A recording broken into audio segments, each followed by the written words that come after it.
Dá um minutinho para vocês compartilharem e convidar o pessoal que quiserem fazer parte deste exército de São Miguel. São Miguel Arcanjo está convidando há tempos, né? Organizando esse exército. Nós vimos ontem lá no exorcismo do padre Gabriel Amorf que Satanás também tem o seu exército, né? Que ele faz a revelação dele lá do exército. Então, um tempinho aí para vocês convidarem o pessoal para compartilhar, tá bom? Para a gente fazer esse nosso estudo já já.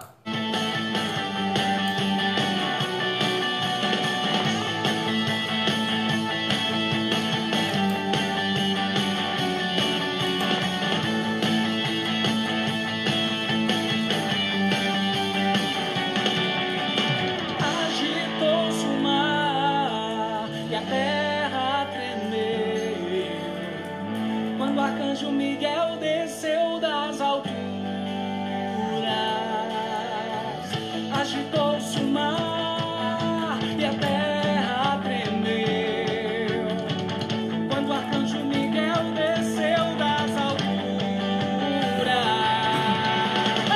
agitou-se o mar e a terra tremeu. Bem-vindo aí o Mago José aqui no Instagram, né, Márcio? Ela deu boa noite aqui. Maria, boa noite, tá entrando. César, Júlio César, bem-vindo, Júlio.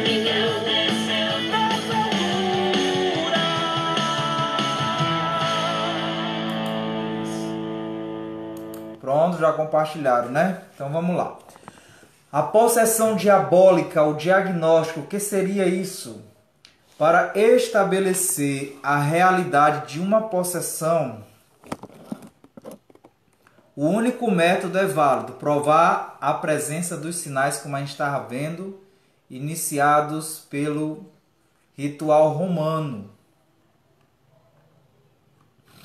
Deixa eu ver bem aqui, peraí.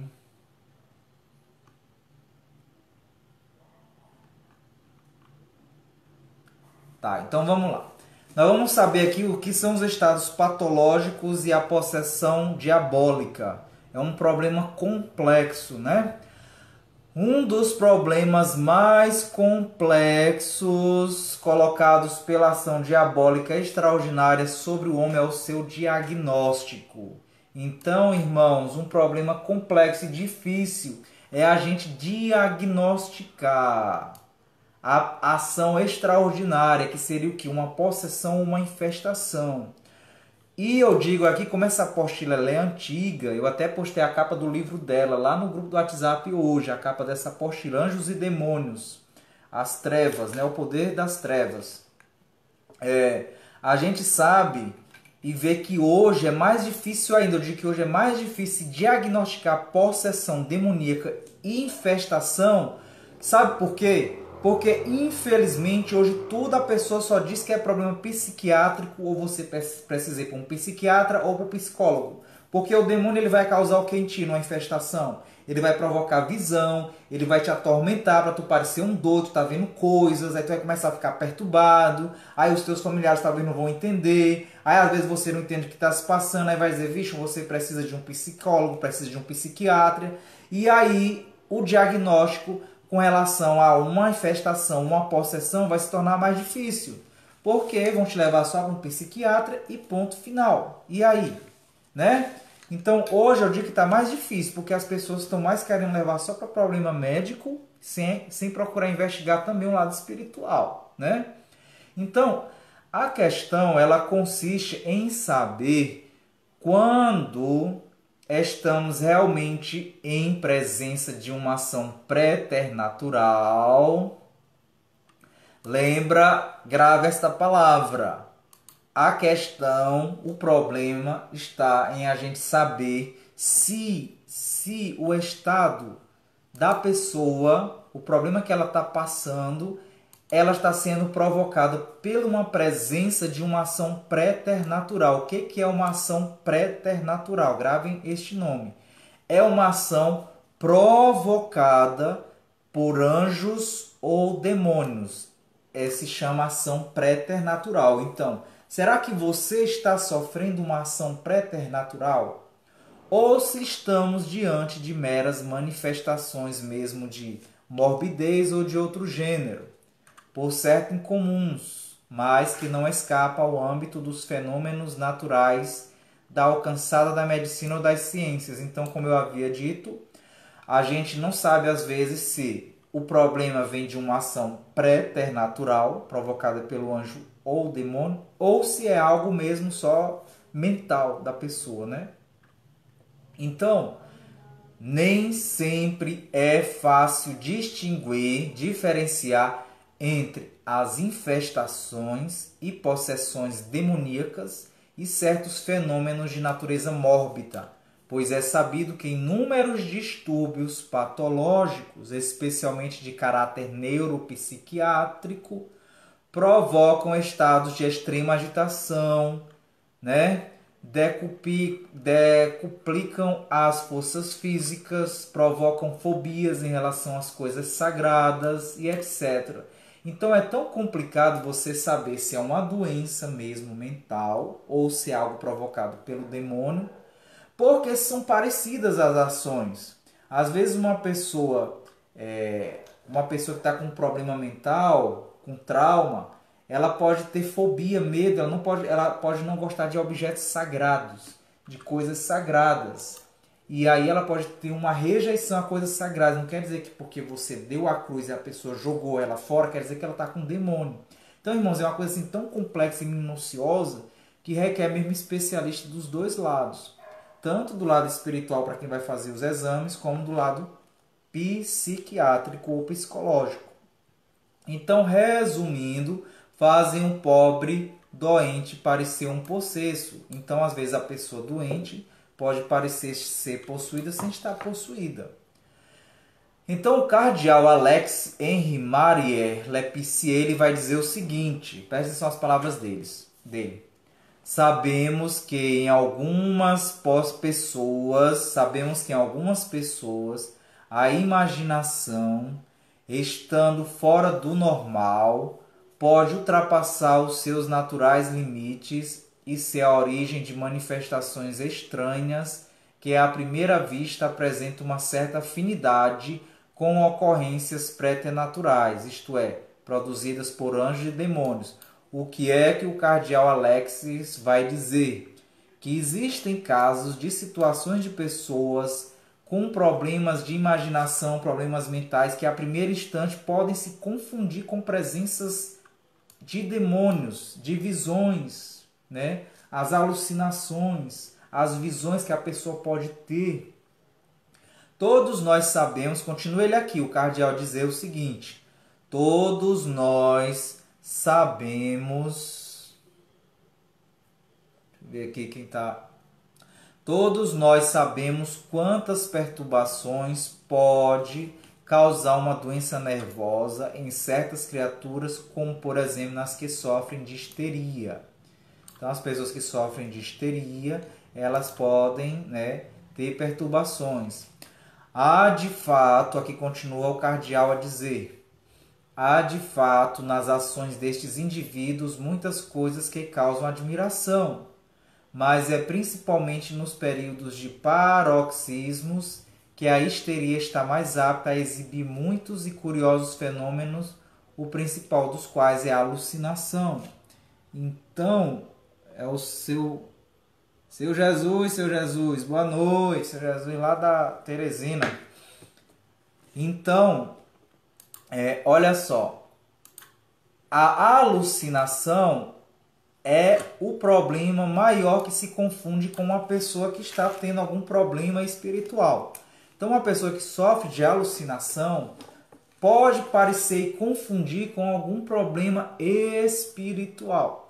Então, a pessoa que às vezes está vendo coisas, às vezes não consegue dormir direito, tá começando a ter muitos sonhos, ou seja, em outras palavras, está tendo mesmo alucinação.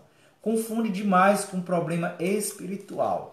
Como vamos entender e diferenciar essas situações e esses casos? Toda a gente vê, portanto, a necessidade imperiosa de estabelecer a distinção entre estes fenômenos e os que são devidos a causas preternaturais. Outras vezes são fenômenos da natureza, insuficientemente explicados pelos cientistas. ou simplesmente fora do alcance de pessoas sem formação especializadas. Por exemplo, pode acontecer luminosidades, movimentos de massas de ar, variações térmicas e por aí vai, os quais podem parecer fenômenos maravilhosos provocados por ação diabólica.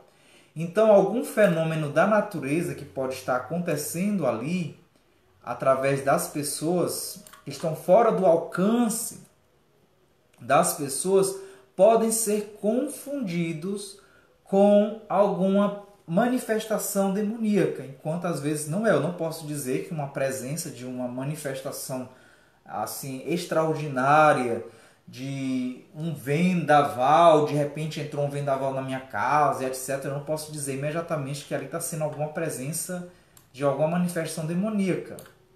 Pode ser só algo natural mesmo. Você tem que fazer todos os exames e todos os testes. Vamos dizer em outras palavras, chamar os caça-fantasmas ou sobrenatural. Então, objetividade e rigor científico. Vamos ver logo primeiro aqui o lado científico, que ele vai falar sobre essas questões aqui, né? Então, o que o Monsenhor Marquardt vai dizer? O renomeado estudioso da matéria, ele compara o diagnóstico do exorcista ao diagnóstico médico. O que vamos dizer aqui? Ó? O exorcista, ele deve proceder com a mesma objetividade, o mesmo rigor que o exame do médico, de modo a não deixar fora do exame nenhuma das manifestações apresentadas pelo comportamento do paciente, evitando com isso deixar-se levar pela impressão que pode ser enganosa. Esse exame crítico tem por finalidade eliminar alguma possível explicação natural observada na presumida manifestação diabólica. O que ele vai dizer aqui? Se há uma pessoa que está com suspeita de alguma presença demoníaca, visão, perturbação demoníaca, possessão, é necessário o exorcista dizer tudo que o seu paciente, o seu endemoniado tem, para que o médico possa analisar e ver se não foge a nada do que ele, dos exames que o médico possa estar passando, certo? O que o Monsenhor vai dizer além do mais? O Monsenhor Marquardt vai dizer o seguinte: explica que um certo número de sintomas da possessão são comuns com os de algumas doenças, como a psicastenia. Eu nem conhecia esse tipo de doença, olha só. Então, ele vai explicar ao Monsenhor que, claro, que vários sintomas de possessão se confundem, são comuns com doenças que está dentro da psiquiatria, como a psicastenia, não sei nem que doença é essa. A histeria. Então, a histeria também se confunde com doenças de possessão demoníaca, né? Algumas formas de epilepsia. Epilepsias também se confunde com manifestações de possessão demoníaca e por aí vai, né? Então, agora fica a dúvida: como a gente pode discernir, como fazer para discernir então entre um simples doente mental e um possesso pelo demônio? Como fazer como eu vou fazer esse discernimento?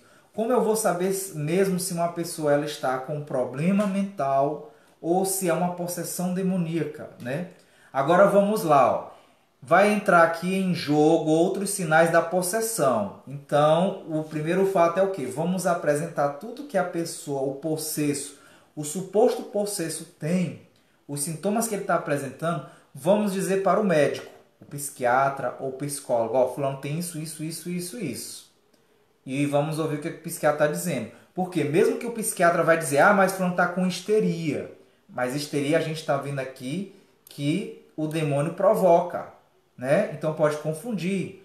A pessoa está com epilepsia. Aí o médico vai dizer: fulano está com epilepsia. Mas o exorcista não vai logo acatar que é uma epilepsia e vai descartar a presença da possessão, não.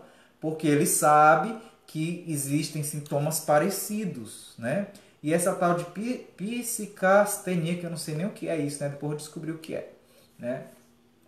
Então, o que o exorcista vai fazer? O médico disse que a pessoa tem histeria, que tem epilepsia, que tem a esquizofrenia, é outro sintoma falso que pode acontecer. Então não quer dizer que o médico vai dizendo que tem todos esses sintomas que o exorcista já vai logo dizer que a pessoa não precisa de um exorcismo. Então ele vai ouvir. Agora vamos fazer os testes de exorcistas para saber se realmente tem isso ou não. Porque a esquizofrenia, transtorno bipolar, também depressões, pode tudo vir de manifestações demoníacas. Ou seja, tudo quanto é de doença mental que você imaginar. Né? A hiperatividade, a pessoa pode estar sendo infestada também por meio da hiperatividade e por aí vai. Então existe uma infinidade. E aí muitas coisas que o médico também, a gente sabe que a medicina, a psiquiatria não consegue explicar, ela vai criando nomes, como o chamado também da crise existencial. Hoje é muito comum isso. Eu conheci um caso de um jovem que eu acompanhei com uma filósofa clínica. Por quê? A filosofia clínica, ela vai acompanhar pessoas que às vezes está tendo um problema psiquiátrico, chamado às vezes de esquizofrenia pela psiquiatria. A filosofia clínica vai chamar de uma crise existencial que a pessoa tem. Então eu acompanhei um caso, eu nem sabia que existia também isso. Eu acompanhei um caso de um jovem que parecia estar com depressão. Todo mundo achava que ele estava com depressão. Então como eu exerço minha prática de exorcismo, entre aspas, de libertação, eu faço essa prática de libertação, o meu diagnóstico, pelo que eu fiz, eu detectei que esse jovem, ele foi feito um feitiço para ele, foi feita uma bruxaria para ele. Eu tinha detectado isso, eu não tinha dúvida. Só que como eu não tinha a palavra final, tinha os pais dele, não adianta só eu dizer, essa filósofa clínica, ela estava dizendo que era uma crise existencial. E o jovem também começou a tomar remédios, fazer tratamento. Quando esse jovem ficou liberto, eu tive uma conversa com ele aberta e ele me disse, sabe o quê? Ele disse assim para mim, Clailton, eu não estava falando, ele estava parecendo que estava com depressão e ele procurava se suicidar, esse jovem. Ele estava depressivo, ficava fechado dentro do quarto, trancado. Cada um tinha que ficar com ele revezando. Às vezes eu ia, ficava uma noite lá com o pessoal de oração para poder não se suicidar. E a gente ficava fazendo esse revezamento, né? E aí, quando ele ficou curado, o que ele fazia? Ele ficava como parecendo uma pessoa mesmo depressiva. Se deixasse ele sozinho, ele foi pego uma vez tentando se suicidar dentro do banheiro com os lençóis. E quando ele ficou curado, ele não queria falar, ele não falava de jeito nenhum, parecia mesmo uma pessoa depressiva. E todo mundo estava dizendo, e pessoas diziam, e médicos diziam que ele estava com esquizofrenia, ou dizia que ele estava com depressão, que tinha que tomar remédio. Sabe o que foi que ele disse para mim quando ele conseguiu se libertar, quando ele se libertou por meio das orações? Ele disse assim para mim, Clailton, todo mundo ficava dizendo que eu estava com esquizofrenia, pensava que eu não estava ouvindo, dizendo que eu não falava porque eu não queria. Eu não falava, não era porque eu não queria, é porque eu não conseguia falar. Existia uma coisa que prendia a minha boca. Eu não conseguia abrir a boca para falar. E ele contou para mim que via coisas, sombras, e aquelas coisas estavam em volta dele, aquelas coisas levavam ele a querer se suicidar. Então ele já pensou, se não tivesse feito também o tratamento espiritual no lado dele, ele não ia se libertar. Porque se a pessoa tem alguma presença espiritual, uma infestação, que no caso foi feito feitiçaria para ele, bruxaria, ele não teria alcançado a libertação só nesse lado da filosofia clínica, só nesse lado das pessoas achando que estava com ele, que estava com depressão. Ele disse para mim, claro, que eu não estava com depressão. Ele se abriu para mim, contou tudo que aconteceu com ele do lado espiritual, que os outros não acreditavam, ele não contou, não se abriu. Ele se abriu para mim e contou, eu vi espíritos, eu via sombras, e essas sombras estavam me prendendo, me atormentando. Eu não abria a minha boca para falar, não era porque eu não queria, é porque eu não conseguia abrir, e eu não estava com depressão, eu não estava deitado ali na cama, não era porque eu queria, era porque tinha uma força que me prendia. Então, nós, irmãos, temos que ser muito prudentes. Então, infelizmente, se a medicina ela é muito ateia, ela é muito cética ao lado espiritual, ela não vai conseguir tratar bem seus doentes. Vai, tome remédio e a pessoa não se cura, né? Então, quais seriam os outros sinais da possessão que não tem explicação natural para saber se uma pessoa realmente ela está com a presença espiritual, se foi feito um feitiço sobre ela, porque esse feitiço pode levar a pessoa a uma falsa depressão, levar a pessoa a ficar para baixo. Então, quais seriam os sintomas de uma pessoa possuída?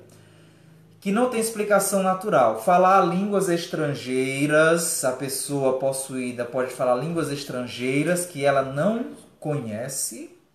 Então você tem que conhecer o histórico da pessoa. Conhecer fatos à distância. Então se a pessoa conhece coisas que está longe dela. Eu moro aqui no Piauí, São João da Fronteira. Então se eu estou com a presença demoníaca e o demônio fala de coisas através de mim, eu falo para a pessoa que está ali perto me ouvindo, eu falo para o padre, ou para o exorcista, eu falo para o psiquiatra, coisas que está acontecendo bem distante, por exemplo, lá no Rio de Janeiro, eu falo de acontecimento de lá e a pessoa vai e confirma. Então são fatos, são sinais para poder a pessoa saber que ela está possuída ou não. Boa noite aí, Gomercindo. Outra coisa, revelar ciência ou força física muito superior com a idade da pessoa. Então, se o possuído demonstra uma força muito além do que o natural dela, é um outro sinal. Eu já enfrentei um caso, tem um rapaz aqui no grupo que eu não vou dizer quem é, que ele está aqui, que eu fui com ele numa jovem, ela era magrinha, pequena, uma menina. Pense numa menina com força na hora de fazer a oração. Ela teve as manifestações espirituais sobre ela, possuída pelo demônio. A gente não conseguia segurar e domar ela direito, não. A menina magrinha, a gente começou a fazer oração nela, segurando pela perna dela, segurar nas pernas dela, e a menina botava força. Pensa, a menina magrinha. Então demonstra forças desproporcional, né? E revela coisas, conhecimentos, que seria o que às vezes você vai em ambientes esses ambientes de revelação do futuro, né? Cartomante, não sei o que, e você diz, acertou a minha vida. Então a pessoa possuída pelo demônio, ela faz essas supostas revelações do futuro, né?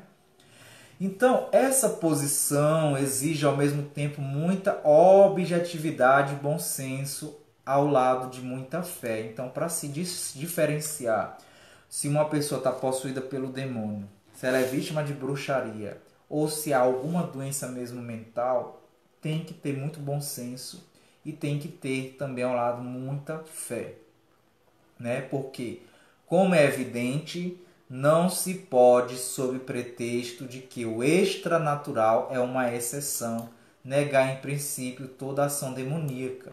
Então não podemos negar a existência da ação demoníaca, né? Porque tudo aqui é só explicação médica, é só explicação humana, é só explicação natural, não. Então a gente não pode negar, né? Ou proceder de tal forma como se sempre se tivesse que encontrar a qualquer preço uma explicação natural, né? Porque infelizmente em casos de pessoas que parecem apresentar problemas mentais, né? Aí a ciência, a medicina não tem explicação, então ela procura tentar dar uma explicação natural. Eu conheço um jovem que eu sei, para mim está claro, que ele está sobre um julgo preso de feitiçaria e bruxaria sobre a vida dele, que o médico, eu fui com uma outra pessoa médica, para olhar os exames, dele que foi batido, e o médico disse que ele está com epilepsia, tem dizendo lá nos exames que está com epilepsia. Só que quem lê o exame, quem entende a linguagem médica, essa pessoa que foi comigo leu e disse assim, Clailton, aqui nem o médico sabe o que é que este jovem tem. O médico botou aqui uma suposta epilepsia, né? O médico não sabe o que é que ele tem direito, e está tentando descobrir o que é que ele tem, dando remédios para epiléptico, né? Então, irmãos, às vezes, infelizmente, o lado médico quer só ganhar de ti dinheiro. Aí ele não tem uma explicação e fica te fazendo de cobaia. Fica fazendo você de marionete para você ficar tomando remédios, enquanto não vai nem curar. Aí ao invés de ajudar, em vez de o médico ajudar com uma pessoa que é espiritual junto, atrapalha. Porque já pensou se eu sou uma pessoa que trata dessas coisas espirituais, vou dizer para o médico, não, médico, esse problema dele é espiritual. Isso que o senhor não está identificando que é natural, isso é espiritual. Aí se o médico não vai aceitar comigo, aí a gente vai dizer para a família, os pais vão preferir acreditar em quem? No médico, é claro. O médico vai dizer, não dê ouvidos a ele, não. Esse rapaz aí não sabe nem o que está dizendo, ele nem é médico. Aí seu filho não vai tomar esse remédio, ele pode morrer porque não vai tomar o remédio, pode acontecer isso, aquilo, outro. Então, irmãos, eu vou dar um exemplo aqui. Eu vou dar um exemplo, talvez você já viu esse filme, esse seriado, é a Emily Rose, baseado em fatos reais. Exorcismo de Emily Rose. No Exorcismo de Emily Rose, eu assisti já ele. Ele é o que se aproxima mais dos acontecimentos reais, de casos de possessão. No Exorcismo, o padre, o médico tinha passado para a jovem ficar tomando um monte de remédio, né, psiquiatra. Tinha passado para a jovem. E o padre, quando os familiares chamaram o padre mandou suspender os remédios, para não tomar mais remédio. E o padre começou a sessão de exorcismo. Claro, e durante os exorcismos, acontecimentos, a jovem, ela morre, e aí o padre é acusado, se acusa o padre, porque o padre suspendeu os remédios e ele foi culpado da morte, o padre entra em processo. Só que, na verdade, houve uma revelação que ela aceitou a presença do demônio nela para provar à humanidade que o demônio existe. Nossa Senhora, ela revela ao padre antes de ela morrer. Nossa Senhora aparece para ela. Nossa Senhora aparece para ela, ela estamos possuída. Nossa Senhora aparece para ela e pergunta a ela se ela quer ser liberta ou ela quer continuar possuída para mostrar para a humanidade que o demônio existe. Só que ela iria sofrer muito. E aí ela aceita, né, permanecer possuída. Aí não acontecia a cura na vida dela por causa disso. E ela morre. E aí o padre é acusado por ter suspendido os remédios e entra no processo. Então, irmãos, é uma coisa assim tão séria isso, que se não houver uma ajuda, uma colaboração, às vezes, da medicina diante de algumas situações, não vai se entender por quê. Aí a pessoa morre durante uma possessão, aí vai culpar, foi porque não deu remédio. Aí se suspende o lado espiritual e só fica no remédio, porque eu já conheci 3, ó. Eu já conheci, ainda bem que um exemplo aqui. Talvez a pessoa de Teresina pode estar me ouvindo. O meu grupo foi chamado a fazer umas orações de exorcismo, eu vou dizer assim, de exorcismo para vocês entenderem, mas a gente não chama exorcismo. A gente chama libertação. Orações de libertação. Exorcismo chama para padre, quando o padre pratica o exorcismo. Nós leigos faz libertação. Então aconteceu o quê? Uma pessoa jovem que chegou a participar do nosso grupo nos levou ao irmão dela, um irmão dela médico, olha só. O irmão dela médico estava com possessão demoníaca, estava perturbado, ficou perturbado de repente. E aí fomos lá. Esse irmão dela médico, ele morava no bairro de Fátima, que ele morreu. Presta atenção na história. Ele morreu. Ele morava no bairro de Fátima, de Teresina. Meu grupo foi lá para a gente diagnosticar, que nós estamos estudando aqui sobre o diagnóstico, né? Como diagnosticar a possessão, né? E como diagnosticar espiritual. Nós fomos lá na casa deste médico e ouvimos os familiares. Quando eu cheguei lá, não era só o pai que estava perturbado, era o filho também. Estava atingido os dois. E aí começamos a fazer as orações no pai. Nós ficamos no quarto lá e trancamos, fizemos orações de libertação sobre ele, de exorcismo, vamos assim dizer, né? De diagnóstico, para diagnosticar o que ele tinha. E aí, quando terminou as orações, eu fui dizer para os familiares dele, para a mulher dele, o pessoal lá, disse, olha, precisa ser feito nele orações de exorcismo para libertar o seu marido. Porque o seu marido está possuído pelo demônio, tem que fazer oração de libertação. Aí os familiares resolveram decidir se ia fazer ou não. Mas não queriam. Preferiram dar remédio para ele. Porque é pessoal médico, né? Preferiram ficar no remédio. Demorado alguns anos, não sei se foi 2 anos ou 3, médico novo, eu soube da notícia que ele tinha morrido. Morrido de quê? De tanto ficar tomando remédio. Remédio para doidice, porque remédio ajuda a acelerar a morte da pessoa. Entendeu? Porque vai te consumindo, vai te destruindo, vai te desgastando. O remédio come. Todo remédio, irmão, todo remédio que você toma te prejudica. Nenhum remédio é bom você estar tomando em excesso. Entendeu? Então o remédio nunca faz bem. A gente que vive tomando remédio, isso aí você já sabe que isso não faz bem para você. Nós não nascemos para viver tomando remédio. Remédio não é uma coisa natural, é droga. Remédio é droga. Então remédio não é a cura, a gente pede pela cura. Então no caso esse rapaz, ele morreu porque ele estava tomando remédio para doidice, não foi liberto da presença demoníaca porque não quiseram, não aceitaram e acabou morrendo. Aí conheci outra pessoa que morreu também tomando só remédio e outra pessoa também, né? Então, o que a gente pode fazer? É uma coisa complexa. Se tivesse acontecido o contrário, dele tivesse morrido porque não estava tomando remédio e tivesse morrido igual a história da mulher da Emily Rose, que foi Nossa Senhora que levou ela, que permitiu a presença demoníaca, que tivesse acontecido isso, quem é que iria acreditar? Que ele morreu, foi levado por causa de Nossa Senhora?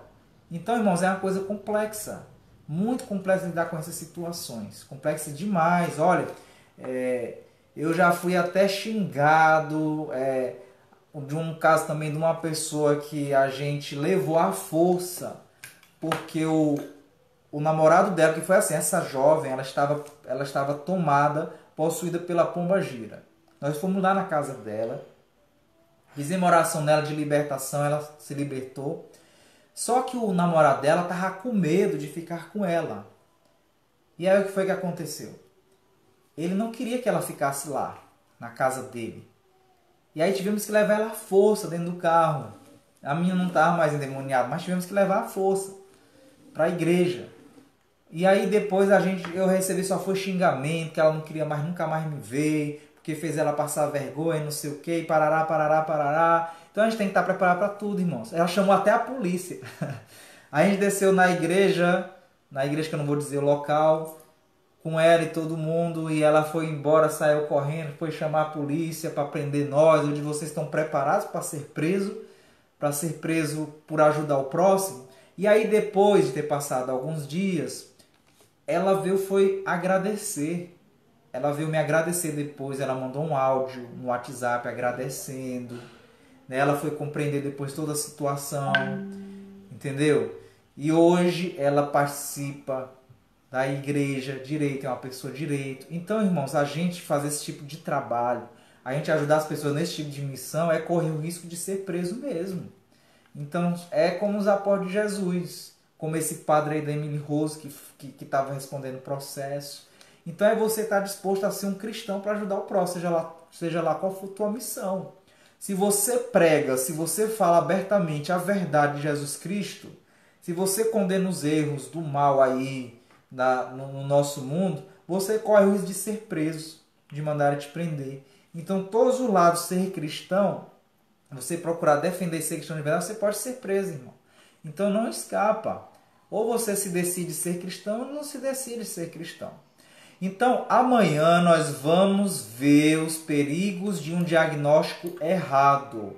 O que pode acontecer se você der um diagnóstico errado numa pessoa que pode ter tido possessão demoníaca ou não, como foi esse caso desse médico que eu falei para vocês, né? O diagnóstico errado dele, porque o médico, como eu disse para vocês, tem médico que quer dar diagnóstico para a pessoa, e o médico não sabe nem o que é que a pessoa tem. Aí fica justificando tudo que é natural, né? E aí taca remédio. Remédio é para resolver a doença. Remédio é para tampar o buraco que algo no seu corpo não está tampando. É para resolver a doença. Então, se você vai dar um remédio para você que não precisa, eu vou tomar remédio para pressão alta se eu não tenho pressão alta? Vou tomar, vai servir para mim, vai me prejudicar. Então o remédio é para resolver problema.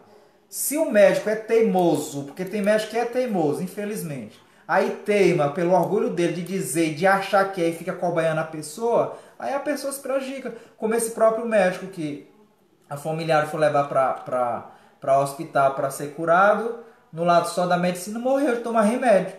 Se você não está doido, se você não tem nenhum problema no cérebro, não tem nenhum problema na sua mente, você está tomando remédio para quê, irmão?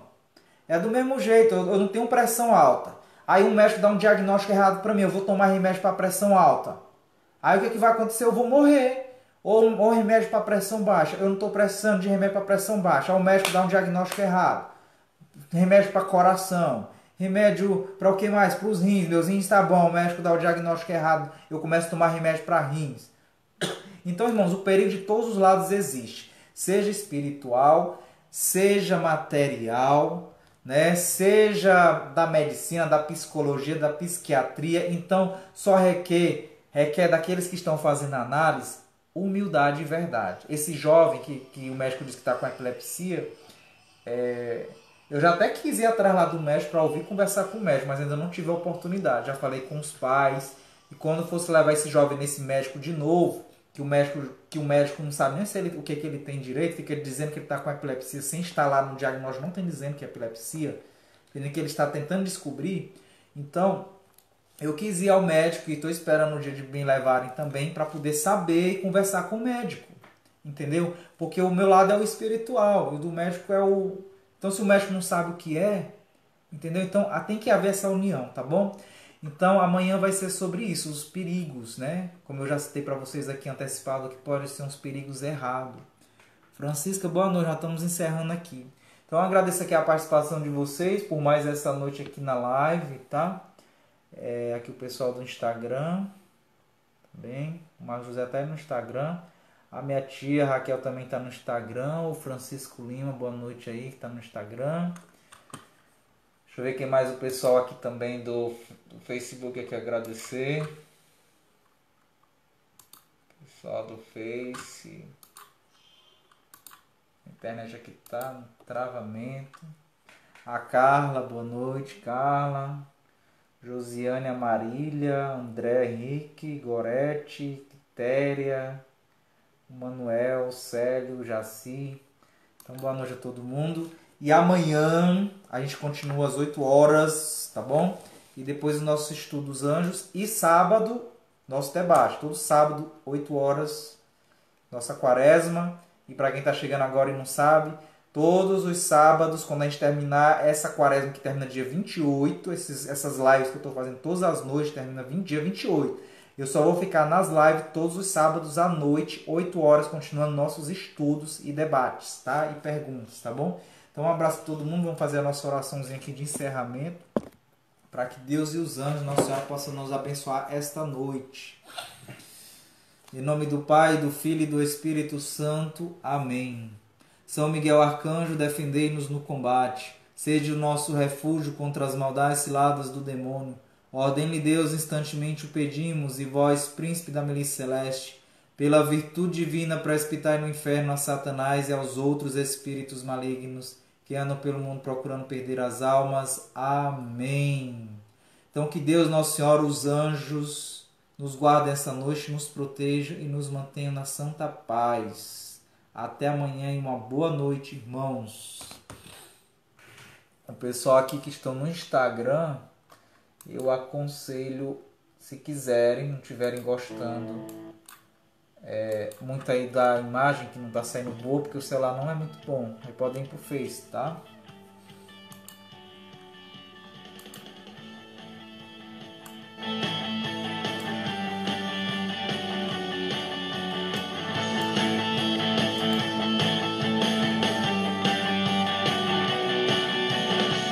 Agitou-se o mar e a terra tremeu, quando o arcanjo Miguel desceu das alturas. Agitou-se o mar e a terra tremeu, quando o arcanjo Miguel desceu das alturas. São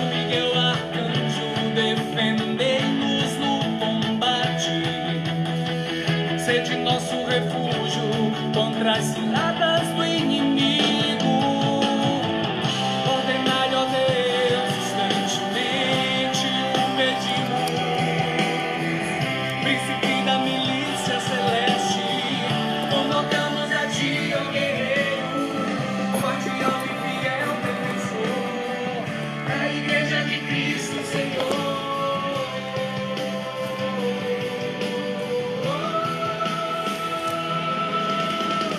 Agitou-se o mar e a terra tremeu, quando arcanjo Miguel desceu das alturas. Agitou-se o mar e a terra tremeu, quando arcanjo Miguel desceu das alturas. São Miguel, arcanjo, defendei-nos no combate, sede nosso refúgio contra as ciladas